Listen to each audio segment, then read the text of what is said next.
നമസ്കാരം. പുതിയ വീഡിയോയിലേക്ക് എല്ലാവർക്കും സ്വാഗതം. മലയാള സിനിമ ഇൻഡസ്ട്രിയിൽ വെളിപ്പെടുത്തലുകളും പൊട്ടിത്തെറികളും സംഭവിച്ചുകൊണ്ടിരിക്കുകയാണല്ലോ. അപ്പോഴാണ് മലയാളത്തിലെ ഒരു പ്രമുഖ മാധ്യമത്തിൽ നടി പാർവതി തിരുവോത്തിനെ വല്ലാതെ ബൂസ്റ്റ് ചെയ്ത് ഒരു ആർട്ടിക്കിൾ വായിക്കാനിടയായത്. ഒറ്റയ്ക്ക് വഴിവെട്ടി വന്നവളെന്നും തീയാണെന്നും പറഞ്ഞു തുടങ്ങുന്നു. സിനിമയിലൂടെയും അഭിനയ പ്രകടനങ്ങളിലൂടെയും നമ്മൾ ആരാധിച്ചിരുന്ന പല വിഗ്രഹങ്ങളും ഉടയുന്ന കാഴ്ചയാണ് ഇപ്പോൾ കേരളത്തിൽ കാണാൻ കഴിയുന്നത്. സിനിമയിൽ മാന്യമായ തൊഴിൽ ചെയ്യുന്നവർക്കും നാണക്കേടായിരിക്കുകയാണ്. സിനിമയിൽ വിജയിക്കുന്നവർ എല്ലാവരും അഡ്ജസ്റ്റ്മെൻറ്റുകൾക്ക് തയ്യാറായിട്ടുണ്ട് എന്ന് ചിലർ കരുതുന്നു. കുറ്റപ്പെടുത്തലുകൾക്കിടയിലും ചെളിവാരിയെറിയിലും പലപ്പോഴും ഫേസ് ചെയ്യാറുള്ള എന്നാൽ പുഞ്ചിരിയോടെ നേരിടുന്ന ഒരാളുണ്ട്, പാർവതി തിരുവോത്ത്. ഓൺലൈൻ ഫാൻസ് ആർമികൾക്ക് ഒരു പുകഞ്ഞ കൊള്ളിയായിരുന്നു പാർവതി. സിനിമാ പ്രവർത്തകരിലെ മെജോറിറ്റിക്കും അവർ കണ്ണിലെ കരടായിരുന്നു. എന്തിനേയും ഒപ്പോസ് ചെയ്യുന്ന തൻ്റെയും ധിക്കാരിയുമായ സ്ത്രീയായിട്ടാണ് അവരെ ടാഗ് ചെയ്യാറ്. ഇന്ന് ഒരിക്കൽ എതിർത്തവരും ആക്ഷേപിച്ചവരും ഒരേ സ്വരത്തിൽ പറയുന്നു, പാർവതിയാണ് താരം. നടി എന്ന നിലയിലും വ്യക്തി എന്ന നിലയിലും ദ റിയൽ സൂപ്പർ സ്റ്റാർ. പാർവതിയുടെ കാലഘട്ടത്തിൽ ജീവിക്കാൻ കഴിഞ്ഞത് തന്റെ സൗഭാഗ്യമെന്ന് മുതിർന്ന നടിയും ആക്ടിവിസ്റ്റുമായ മാല പാർവതി പരസ്യമായി തന്നെ പറഞ്ഞു കഴിഞ്ഞു. അതിജീവിതയ്ക്ക് കേരളീയ സമൂഹത്തിന് ചിന്തിക്കാനാകാത്ത ഒരു ദുരന്തം നേരിട്ടപ്പോൾ ഒപ്പം നിൽക്കാൻ ഭയന്നവരാണ് സിനിമയിലേറെയും. പണവും സ്വാധീന ശക്തിയുമുള്ള ഒരു വലിയ ആൾക്കൂട്ടം ഒരു വശത്തും, മറുവശത്ത് അടുത്ത സുഹൃത്തുക്കളായ ഏതാനും കലാകാരികളെയും ഒപ്പം നിർത്തി മുന്നിൽ നിന്ന് പടം നയിച്ചത് വാസ്തവത്തിൽ പാർവതിയായിരുന്നു എന്നും പറഞ്ഞു വെക്കുന്നു. പക്ഷേ അവർ ഒരിക്കലും അത് തൻ്റെ പേഴ്സണൽ ക്രെഡിറ്റ് ആയിട്ട് പറഞ്ഞിട്ടില്ല. ഞങ്ങൾ, നമ്മൾ, നാം എന്നതാണ് പാർവതിയുടെ ഭാഷ്യം. എണ്ണത്തിൽ കുറവെങ്കിലും വിൽ പവറും മൂല്യബോധവുമുള്ള ആ കൂട്ടായ്മയുടെ പേരായിരുന്നു WCC. ഇവരുടെ പോരാട്ടത്തെ കുരുക്ഷേത്ര യുദ്ധത്തിനോട് ഉപമിക്കുന്നു. ഒരു വശത്ത് ധർമ്മവും മറ്റൊരു വശത്ത് അധർമ്മവും, ഒപ്പം ശ്രീകൃഷ്ണനെ പോലെ പിന്തുണയുമായ പൃഥ്വിരാജിനെ പോലെ ഒരു വ്യക്തിയും എന്ന്. അതുകൊണ്ട് തന്നെ പാർവതിയുടെയും സംഘത്തിൻ്റെയും പോരാട്ടത്തെ ഒറ്റയാൽ വിപ്ലവം എന്നേ വിശേഷിപ്പിക്കാൻ കഴിയൂ. ഒറ്റ വ്യക്തി എന്നതിനപ്പുറം ഒരു മനസ്സുള്ള ചെറിയൊരു കൂട്ടായ്മയുടെ പോരാട്ടം. ഹിമ കല്ലുങ്ങൽ, രമ്യ നമ്പീശൻ, രേവതി പത്മപ്രിയ, അഞ്ജലി മേനോൻ, ദീദി ദാമോദരൻ എന്നിങ്ങനെ കുറേ പേർ ഒപ്പം നിൽക്കുമ്പോഴും മാധ്യമങ്ങളിലും പൊതുവേദികളിലും വന്ന് സധൈര്യം വേട്ടക്കാർക്കെതിരെ സംസാരിച്ചത് പാർവതി തനിച്ചായിരുന്നു. വളരെ ചെറിയ പ്രായത്തിൽ സിനിമയിലെ സഹപ്രവർത്തകരിൽ നിന്നും അതിജീവിതം നേരിട്ടതിന് സമാനമായ അനുഭവം തനിക്കും ഉണ്ടായിട്ടുണ്ടെന്ന് അവർ തുറന്നടിച്ചു. എന്നാൽ വേട്ടക്കാരുടെ പേരുകൾ വെളിപ്പെടുത്താൻ തയ്യാറായില്ല. തനിക്ക് സംഭവിക്കാനുള്ളത് സംഭവിച്ചു. അതിന്റെ പേരിൽ ഇനി ആരെയും ക്രൂസിലേറ്റാനില്ല. പാർവതി പറയുന്നത്, ഇത്തരം അനുഭവങ്ങൾ ഇനി ഒരു പെൺകുട്ടിക്ക് ഉണ്ടാവരുത്. സിനിമയിലെ സ്ത്രീകളുടെ പ്രശ്നങ്ങൾ പഠിക്കാനുള്ള ഹേമ കമ്മിറ്റി എന്ന ആശയം ആ കൂട്ടായ്മയുടെ ബുദ്ധിയിൽ വിരിഞ്ഞതാണെങ്കിലും അത് യാഥാർത്ഥ്യമാക്കാനുള്ള ഇച്ഛാശക്തിയിൽ മറ്റാരേക്കാളും മുന്നിൽ നിന്നത് പാർവതിയാണെന്നത് പരസ്യമായ രഹസ്യമായിരുന്നു. ആ ഘട്ടത്തിൽ സ്ത്രീകൾക്കൊപ്പം എന്ന മട്ടിൽ സർക്കാർ അതിനെ പിന്തുണ നൽകുകയും കമ്മിറ്റി യാഥാർത്ഥ്യമാക്കുകയും ചെയ്തു. എന്നാൽ കമ്മിറ്റി പൂർത്തീകരിച്ച് സർക്കാരിന് കൈമാറിയ റിപ്പോർട്ട് 4 വർഷക്കാലം പെട്ടിയിൽ പൂട്ടിവെച്ചു. നിസ്സഹായത വേട്ടയാടിയ ആ ഘട്ടത്തിലും പാർവതി മാധ്യമങ്ങളിലൂടെ അത് പുറത്തു വരേണ്ടതിൻ്റെ ആവശ്യകതയെക്കുറിച്ച് സവിസ്തരം വിശദീകരിച്ചു. എന്നാൽ ആരും അത് കേട്ടതായി പോലും ഭാവിച്ചില്ല. സിനിമയിൽ പുതിയ വിപ്ലവം അരങ്ങേറുമ്പോൾ അതിന് ശുദ്ധീകരണ പ്രക്രിയയുടെ മുഖം കൂടി ലഭിക്കുമ്പോൾ ഇതിനെല്ലാം നിമിത്തമായ അതിജീവിതത്തെ പലരും ഓർമ്മിച്ചു. WCC അംഗങ്ങളടക്കം അത് സൂചിപ്പിച്ചുകൊണ്ട് സമൂഹ മാധ്യമങ്ങളിൽ പോസ്റ്റുകൾ ഇട്ടു. എന്നാൽ മുന്നിൽ നിന്ന് നയിച്ച പാർവതിയെക്കുറിച്ച് ഇവർ മൗനം പാലിച്ചു. പക്ഷേ ജനം ഒന്നടങ്കം പറഞ്ഞു, ഈ നേട്ടത്തിന്റെ മുഖ്യ അവകാശി പാർവതിയാണ്. കാരണം എന്തെന്നാൽ അവർക്കൊപ്പം പോരാട്ടത്തിൽ മുന്നിൽ നിന്ന് പല അഭിനേത്രികളും സിനിമയിൽ അത്ര സജീവമായിരുന്നില്ല. എന്നാൽ പാർവതി തന്റെ കരിയറിന്റെ പീക്കിൽ നിൽക്കുന്ന സമയത്താണ് പേഴ്സണൽ ആൻഡ് കരിയർ ലോസിനെ കുറിച്ച് ചിന്തിക്കാതെ തൻ്റെ ശക്തമായ നിലപാടിനെ പിന്തുടരാൻ ധൈര്യം കാണിച്ചത്. അതിന് അവർക്ക് വലിയ വില നൽകേണ്ടി വന്നു. വേട്ടക്കാർ മുൻനിരയിലുള്ള എല്ലാ സിനിമകളിൽ നിന്നും അവർ അവഗണിക്കപ്പെട്ടു.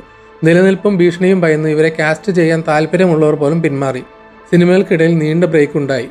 പലപ്പോഴും സിനിമ ഇല്ല എന്ന അവസ്ഥ വരെ നേരിട്ടു. അപ്പോഴെല്ലാം അവർ സ്വന്തം മാതാപിതാക്കളോട് പറഞ്ഞു, മകൾ ഒരുപാട് പണം ഉണ്ടാക്കിക്കൊണ്ട് വരുമെന്ന് പ്രതീക്ഷിക്കരുത്. ഒരു വിവാഹം കഴിക്കുമെന്നും ഉറപ്പില്ല. വലിയ നടിയാകുമോ എന്നും അറിയില്ല. പക്ഷേ ഒരു നല്ല വ്യക്തിയായി ജീവിക്കുമെന്ന് 100% ഉറപ്പുണ്ട്. സഹപ്രവർത്തകയുടെ വേദന കാണാത്ത മട്ടിൽ നടന്നു പോയവരും 2 വള്ളത്തിൽ കാല് ചവിട്ടി നിന്ന് കാല് വാരിയവരും സമൂഹ മാധ്യമങ്ങളിൽ വന്ന് ഫിലോസഫിക്കൽ തള്ളു നടത്തിയപ്പോൾ പാർവതി പറഞ്ഞത്, അവൾക്ക് നീതി ലഭിക്കണം. അവൾക്ക് മാത്രമല്ല, സിനിമയിൽ എത്തിപ്പെടുന്ന ഓരോ പെൺകുട്ടിക്കും സുരക്ഷിതമായി ജോലി ചെയ്യാൻ കഴിയുന്ന ഒരിടമായി സിനിമ മാറണം. അതൊരു ലൈഫ് ലോങ് പ്രതിജ്ഞയായിരുന്നു. പാർവതി അതിൽ സ്റ്റാർട്ട് ടു എൻഡ് ഉറച്ചു നിന്നു. റിമയും രമ്യയും ഗീതുവും പത്മപ്രിയയും രേവതിയും അടക്കം ഒപ്പം നിൽക്കാനുണ്ടായിരുന്നു. ഇടയ്ക്ക് ചെറിയ അപ്പകഷ്ണങ്ങൾ തേടി ചിലർ വഴിവിട്ട് പോയപ്പോഴും പാർവതി തളർന്നില്ല. ആരെയും കുറ്റപ്പെടുത്തിയില്ല. ലക്ഷ്യബോധത്തോടെ നേരെ മുന്നോട്ട് തന്നെ സഞ്ചരിച്ചു. ഇതിനിടയിൽ തേടി വന്ന അപൂർവം സിനിമകളിലെ അവരുടെ പ്രകടനം നാഴികക്കല്ലായി മാറി. ഉയരെ, ടേക്ക് ഓഫ്, കൂടെ, പുഴു, തങ്കലാൻ, ഉള്ളൊഴുക്ക്, തനിക്ക് മാത്രം പൂർണ്ണതയിൽ എത്തിക്കാൻ കഴിയുന്ന കഥാപാത്രങ്ങളിലൂടെ എതിർചേരിയിലുള്ളവർക്ക് മറുപടി കൊടുത്തു. ആണധികാരത്തിന്റെ തേർവാഴ്ചയിൽ നിന്ന് മലയാള സിനിമയെ, വിശേഷിച്ചും കലാകാരികളെ ഒരു പരിധി വരെയെങ്കിലും മോചിപ്പിക്കാൻ കഴിഞ്ഞു എന്നതാണ് പാർവതി അടക്കമുള്ളവർ നേതൃത്വം നൽകിയ കൂട്ടായ്മയുടെ സവിശേഷത. ഒരു ഇന്റർവ്യൂവിൽ അവരിങ്ങനെ പറഞ്ഞു, ആരെയും വെല്ലുവിളിക്കുകയോ എതിർക്കുകയോ ആർക്കെങ്കിലും എതിരെ യുദ്ധം ചെയ്യുകയോ തോൽപ്പിക്കുകയോ ഒന്നുമല്ല എൻ്റെ ഉദ്ദേശം. ഈ രംഗത്ത് പെൺകുട്ടികൾക്ക് സമാധാനമായി ജോലി ചെയ്യാൻ കഴിയണം. അതിനുവേണ്ടി മാത്രമാണ് ഞാൻ ശ്രമിക്കുന്നത്. അതിനെ ഒരു പോരാട്ട വഴിയിൽ എത്തിച്ചത് അപ്പുറത്ത് നിൽക്കുന്നവരാണ്. അവർ ഏതു വിധേനയും ഈ ശ്രമത്തെ എതിർത്ത് തോൽപ്പിക്കാൻ ശ്രമിച്ചപ്പോൾ തളരാതെ മുന്നോട്ട് പോകാൻ ഞങ്ങളും ബാധ്യസ്ഥരായി. പുറമേ കാണുമ്പോൾ അത്ര റഫ് ആൻഡ് ടഫ് വ്യക്തിയൊന്നുമല്ല പാർവതി. ഒരു നല്ല അഭിനന്ദനവാക്കിന് മുന്നിൽ കണ്ണു നിറയുന്ന, പെട്ടെന്ന് സങ്കടം വരുന്ന, ആത്മാർത്ഥമായ അടുപ്പം കാണിക്കുന്നവരെ അറിഞ്ഞു സ്നേഹിക്കുന്ന ഒരു സാധാരണ പെൺകുട്ടി. സാഹചര്യങ്ങളാണ് അവരെ പോരാട്ടവീര്യമുള്ള കരുത്തുറ്റ സ്ത്രീയായി വളർത്തിയത്. വേട്ടക്കാരെ സംരക്ഷിക്കാൻ തുനിഞ്ഞ ഭരണാധികാരിയെ പോലും ജനം തിരുത്തുന്ന തലത്തിലേക്ക് കാര്യങ്ങൾ എത്തിയിരിക്കുന്നു. അതിന് നിമിത്തമായത് പാർവതി തിരുവോത്താണ്. അവർക്കറിയാം, എന്തിനും മടിക്കാത്ത ഒരു വലിയ സംഘം ചുറ്റിലുമുണ്ട്. പ്രത്യാഘാതങ്ങൾ എത്ര വലുതാണെന്ന തിരിച്ചറിവിനിടയിലും പാർവതി മുന്നോട്ട് വെച്ച കാൽ പിന്നോട്ടെടുത്തില്ല.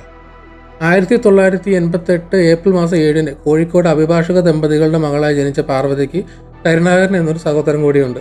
സ്കൂൾ പഠനകാലത്ത് തലസ്ഥാനത്തേക്ക് പറിച്ചു നട്ടു ആ കുടുംബം. പാങ്ങോട് കേന്ദ്രീയ വിദ്യാലയത്തിൽ നിന്ന് സ്കൂൾ പഠനം പൂർത്തിയാക്കിയ ശേഷം ഓൾ സയൻസ് കോളേജിൽ നിന്നും ഇംഗ്ലീഷ് ലിറ്ററേച്ചറിൽ ബിരുദമെടുത്തു. കിരൺ ടിവിയിൽ തമിഴ് ഹിറ്റ്സ് എന്ന സംഗീത പരിപാടിയുടെ അവതാരകയായി കലാജീവിതം ആരംഭിച്ച പാർവതി പിന്നീട് കൈരളി ടിവിയിൽ ഹലോ ഗുഡ് ഈവനിങ് എന്ന പരിപാടി അവതരിപ്പിച്ചു. സമകാലിക വിഷയങ്ങളിൽ താല്പര്യമെടുക്കുകയും അതേക്കുറിച്ച് ചിന്തിക്കുകയും ഒപ്പീനിയൻ ആരുടെ മുന്നിലും തുറന്നു പറയുന്നതും പാർവതിയുടെ ശീലമായിരുന്നു. ഭംഗിയും തീക്ഷ്ണതയും സമന്വയിപ്പിക്കുന്ന അവരുടെ കണ്ണുകളിൽ ഒരു നടി എന്നതിനപ്പുറം നിലപാടുകളുള്ള സ്ത്രീയുടെ ആർജവം പ്രകടമാണ്. 2006 ഔട്ട് ഓഫ് ദി സിലബസ് എന്ന സിനിമയിലാണ് ആദ്യമായി മുഖം കാണിക്കുന്നത്. സപ്പോർട്ടിംഗ് ആക്ട്രസായി വന്ന ആ സിനിമ കരിയറിൽ ഗുണം ചെയ്തില്ല.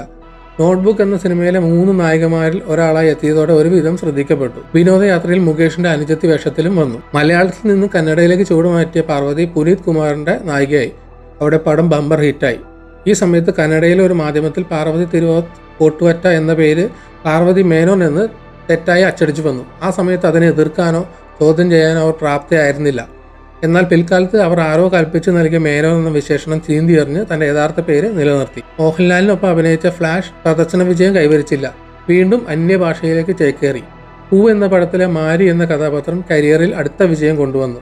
സിനിമ കണ്ടവർ ഒന്നടങ്കം പാർവതിയെ അഭിനന്ദിച്ചു. അവർ ആ കഥാപാത്രമായി ജീവിക്കുകയായിരുന്നു. വീണ്ടും പുനീത് കുമാറിനൊപ്പം കന്നഡയിൽ സ്വയം ഡബ് ചെയ്ത് പുതിയ ചരിത്രം സൃഷ്ടിക്കുക കൂടി ചെയ്തു പാർവതി. 2011 സിറ്റി ഓഫ് ഗോഡ് എന്ന മലയാള പടം ചെയ്തെങ്കിലും ബോക്സ് ഓഫീസിൽ അത് വീണു. ധനുഷിനൊപ്പം മാരിയൻ എന്ന തമിഴ് ചിത്രത്തിൽ അഭിനയിച്ചതോടെ വീണ്ടും ശ്രദ്ധിക്കപ്പെട്ടു. മികച്ച നടിക്കുള്ള ഫിലിം ഫെയർ അവാർഡ് ഉൾപ്പെടെ നിരവധി പുരസ്കാരങ്ങൾ ഈ സിനിമയിലൂടെ ലഭിച്ചു. 2014 വീണ്ടും മലയാളത്തിൽ അഞ്ജലി മേനോന്റെ ബാംഗ്ലൂർ ഡേയ്സിലെ RJ നായികയല്ലായിരുന്നിട്ട് കൂടി മികച്ച അഭിനയ മുഹൂർത്തങ്ങൾ വഴി ചർച്ചയായി.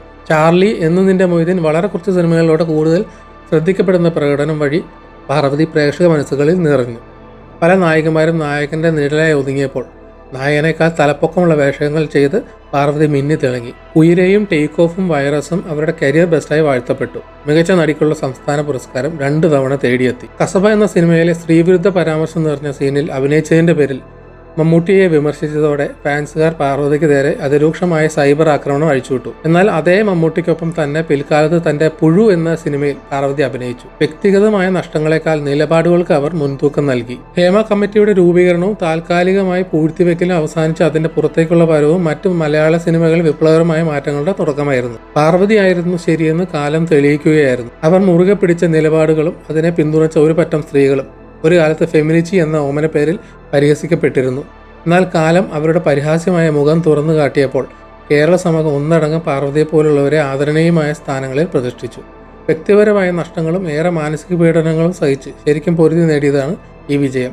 ഇന്ന് നന്മയുടെ മുഖംമൂടി അണിഞ്ഞ പൊയ്മുകൾ ഒന്നൊന്നായി അനാവൃതമാകുമ്പോൾ ജനം പാർവതിയെ പോലുള്ളവരെ നോക്കി കൈയടിക്കുന്നു.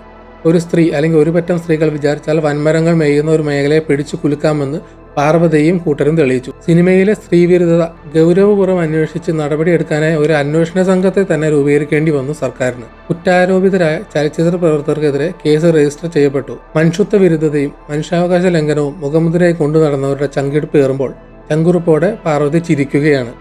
വേട്ടക്കാർ തങ്ങളുടെ സിനിമകൾക്ക് ഇനി ആള് കയറുമോ എന്ന് ഭയപ്പെടുമ്പോൾ പാർവതിയുടെ ഏറ്റവും പുതിയ തമിഴ്ചിത്രമായ തങ്കലാൻ വിജയകരമായി ഓടുന്നു. ആണധികാരത്തിന് വഴങ്ങിക്കൊടുത്ത് സിനിമകൾ വാരിക്കൂട്ടാതെ അവസരങ്ങൾ നഷ്ടപ്പെടുമെന്ന് അറിഞ്ഞിട്ടും ആർജവത്തോടെ എതിർത്ത് നിന്ന് നീതി നടപ്പിലാക്കിയ നിങ്ങളാണ് യഥാർത്ഥ ലേഡി സൂപ്പർ സ്റ്റാർ. ഇങ്ങനെ പറഞ്ഞാണ് ഈ ആർട്ടിക്കിൾ അവസാനിപ്പിക്കുന്നത്. ഞാൻ പാർവതിയുടെ ആരാധകനല്ല. വായിച്ചു തുടങ്ങിയപ്പോൾ പരിഹസിക്കാൻ എന്തെങ്കിലും സ്കോപ്പ് ഉണ്ടോ എന്ന ചിന്തയായിരുന്നു. പക്ഷേ ചില ശരികൾ അവരുടെ ഭാഗത്തുണ്ടെന്ന് തിരിച്ചറിയുന്നു. എന്നാൽ മറ്റൊരു വീഡിയോയുമായി വീണ്ടും കാണാം. ബൈ.